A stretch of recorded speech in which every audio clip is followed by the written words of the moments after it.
Ẹ kú dédé àkókò yìí gbogbo olólùfẹ́ ìkànnì Jígí Alára kẹrìnlélógún tó kalẹ̀ sí ìlú Ìbàdàn ní ìpínlẹ̀ Ọ̀yọ́.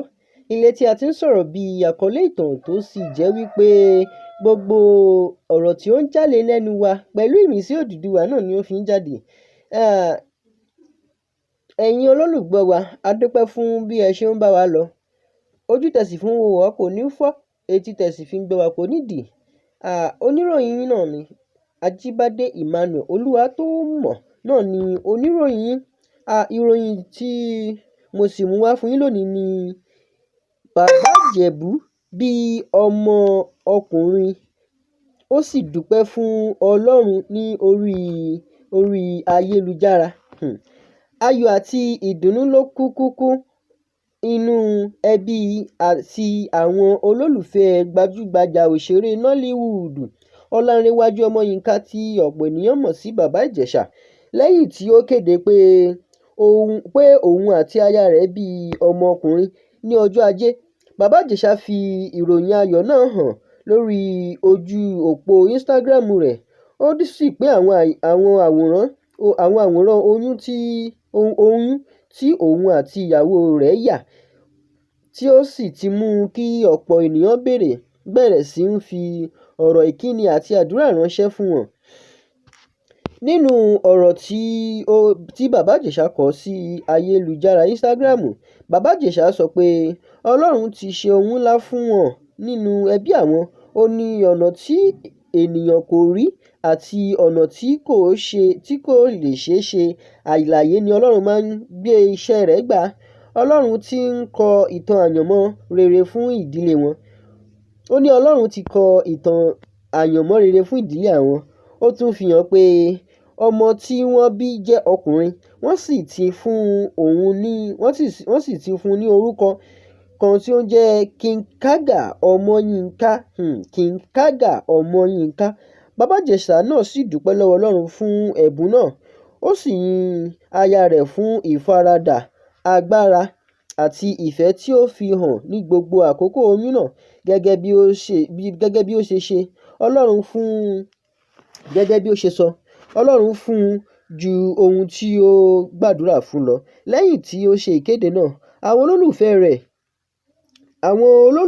àwọn ọ̀rẹ́ rẹ̀ àti àwọn ẹlẹgbẹ́ rẹ̀ nínú ilé-iṣẹ́ eré bẹ̀rẹ̀ sí ń fi ọ̀rọ̀ ìkíni ránṣẹ́ sí i.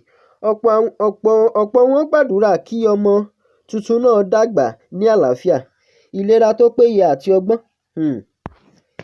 Bí ọmọ tuntun yìí ṣẹlẹ̀ lẹ́yìn díẹ̀ láti ìgbà tí bàbá Ìjẹ̀ṣà jáde kúrò ní ẹ̀wọ̀n ní oṣù kọkànlá ọdún 2025.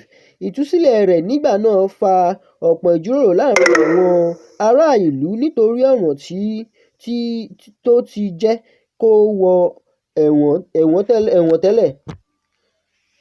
Látìgbà tí ó ti jáde kúrò ní ẹ̀wọ̀n, kò tíì máa hàn gbangba púpọ̀ lórí ayélujára. Ìdí nìyẹn tí ìròyìn ìbí ọmọ rẹ̀ fi ya ọ̀pọ̀ ènìyàn lẹ́nu, tí ó sì mú kí ọ̀pọ̀ àwọn olólùfẹ́ rẹ̀ yọ̀. Fún àwọn tó ń tẹ̀lé ìgbésẹ̀ ayé rẹ̀, ìbí ọmọ tuntun yìí jẹ́ àmì ìbẹ̀rẹ̀ tuntun àti ìrètí tuntun fún ìdílé náà. Ó tún jẹ́ àkókò pàtàkì tí bàbá Ìjẹ̀ṣà àti aya rẹ̀ yóò rántí pé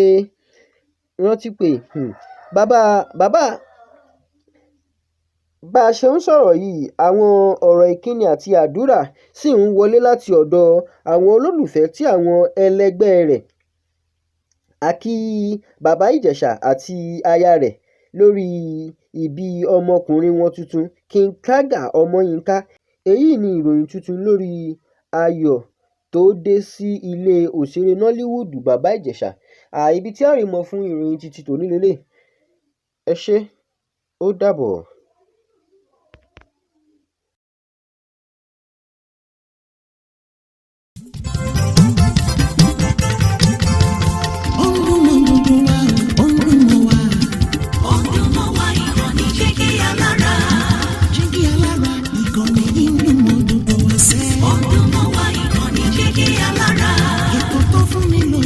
Ètò tó